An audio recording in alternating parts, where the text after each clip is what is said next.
Everyday Zen. By Charlotte Joko Beck, author, Steve Smith, editor. Summary: Everyday Zen explains the philosophy of a meaningful life and teaches you how to reinvent yourself by accepting the grand wisdom and energy of the universe and learning to sit still, have more compassion, love more, and find beauty in your life. Everyday Zen by Charlotte Joko Beck. What is that? Beck only began studying Zen at 48, but she believes it to be the philosophy of living a meaningful life. In her book, she explores the power of living in the present, becoming more grounded, and dealing with problems by accepting them first.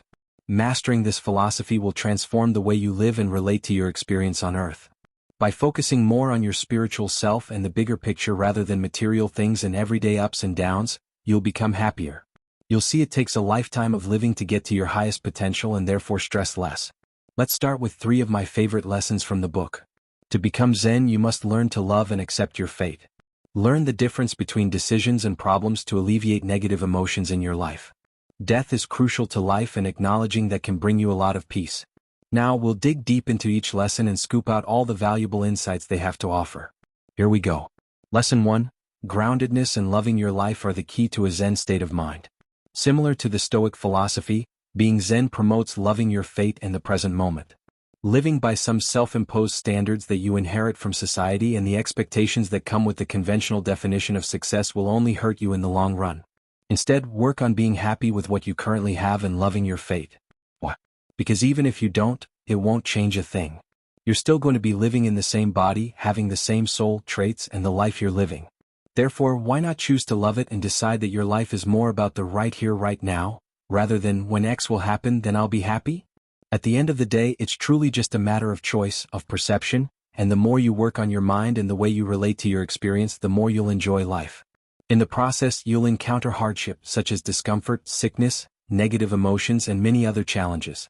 However, as soon as you learn to accept those as a natural part of human development, life, and your present moment, the less they'll affect you. Therefore, this is the key to becoming Zen, or unbothered in the life journey you're enjoying every day just as it is. Lesson 2. Make problems turn into decisions instead of making decisions turn into problems. From the moment we wake up, to the moment we fall asleep, life is all about making choices. However, many of us relate to those decisions as problems. Whether we like it or not, we're going to have to face them anyway. Imagine how your life would look if every day you woke up you'd be upset with the fact that you have to choose whether to eat breakfast or brush your teeth first. So if the nature of life implies decision-making, why get upset with the big ones? You have to brush your teeth or you have to move to a different city. At the end of the day, there are decisions to be made. Start your day with the premise that you'll make decisions, and lots of them. Turn this into your mindset and acknowledge that as a universal truth about life, and when you're faced with decisions of greater importance, hold on to this idea. Why? Because even if you don't, you'll still have to go through the process, make a final choice and go through with it, and it'll happen many times in your life.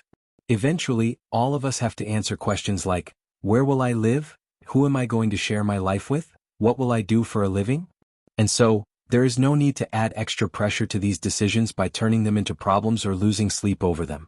The lesson here is to stop turning decisions into problems, but rather view them the opposite way. You don't have problems, you have decisions to make and live with. Lesson 3.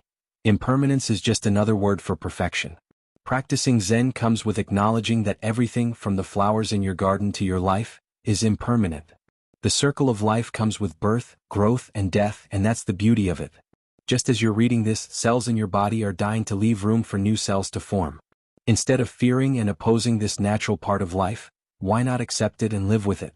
Doing so will bring you a lot of peace of mind, along with a feeling of contentment. Just think about it, without the death of plants and animals, there would be no debris, buildup, mud, and room for new ones to grow. The same goes with forest fires and eventually with us humans. Destruction and death allow for life to recharge and restart. Therefore, Zen implies a state of renunciation. Acknowledge the beauty in the fact that time goes by and leaves room for death and rebirth behind, and that everything eventually passes, but in a good way. Everything you'll do, good or bad, will eventually be forgotten. Therefore, you can either live your life in fear or live it fully and unapologetically. Truth be told, there's a lot of hope in the idea of death. Not in a macabre way, but in a way that gives you strength to pursue your peace, your purpose, and the life you desire. Therefore, according to the author, impermanence is synonymous with perfection, because it determines you to find new beginnings, accept the nature of life, make peace with time passing by, and leave no trace behind eventually, allowing you to live your best life.